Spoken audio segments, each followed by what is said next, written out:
Lesson 70. My salvation comes from me.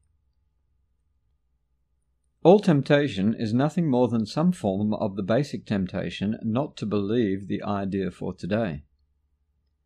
Salvation seems to come from anywhere except from you. So too does the source of guilt. You see neither guilt nor salvation as in your own mind and nowhere else. When you realize that all guilt is solely an invention of your mind, you must also realize that guilt and salvation must be in the same place. Understanding this, you are saved. The seeming cost of accepting today's idea is this. It means that nothing outside yourself can save you. Nothing outside yourself can give you peace. But it also means that nothing outside yourself can hurt you or disturb your peace or upset you in any way. Today's idea places you in charge of the universe, where you belong because of who you are. This is not a role which can be partially accepted, and you must surely begin to see that accepting it is salvation.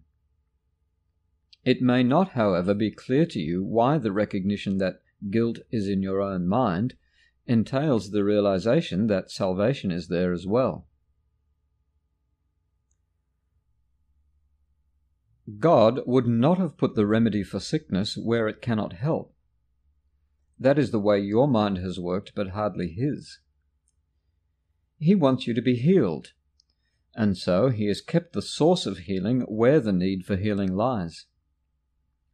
You have tried to do just the opposite, making every attempt, however distorted and fantastic it might be, to separate healing from the sickness for which it was intended, and thus keep the sickness. Your purpose was to ensure that healing did not occur. God's purpose was to ensure that it did. Today we practice realizing that God's will and ours are really the same in this. God wants us to be healed, and we do not really want to be sick because it makes us unhappy. Therefore, in accepting the idea for today, we are in agreement with God. He does not want us to be sick, neither do we.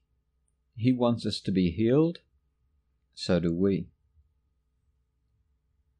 We are ready for 2 longer practice periods today, each of which should last some 10 to 15 minutes.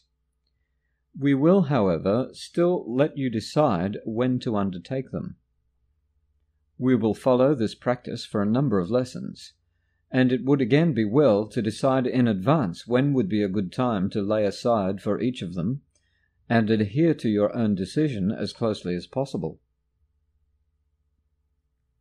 Begin these practice periods by repeating the idea for today, adding a statement signifying your recognition that salvation comes from nothing outside of you.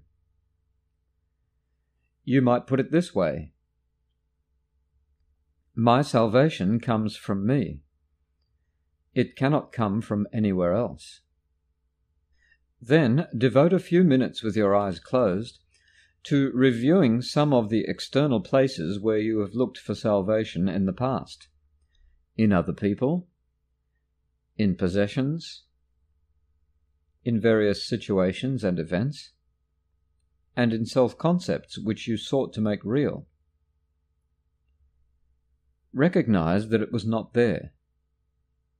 Tell yourself, my salvation cannot come from any of these things. My salvation comes from me and only from me. Now we will try again to reach the light in you, which is where your salvation is. You cannot find it in the clouds that surround the light, and it is in them that you have been looking for it. It is not there. It is past the clouds and in the light beyond. Remember that you will have to go through the clouds before you can reach the light. But remember also that you have never found anything in the cloud patterns you imagined that endured or that you wanted. Since all illusions of salvation have failed you, surely you do not want to remain in the clouds looking vainly for idols there, when you could so easily walk on into the light of real salvation. Try to pass the clouds by whatever means appeals to you. If it helps you, think of me holding your hand and leading you. And I assure you this will be no idle fantasy. For the short and frequent practice periods today, remind yourself that your salvation comes from you, and nothing but your own thoughts can hamper your progress. You are free from all external interference. You are in charge of your salvation. You are in charge of the salvation of the world.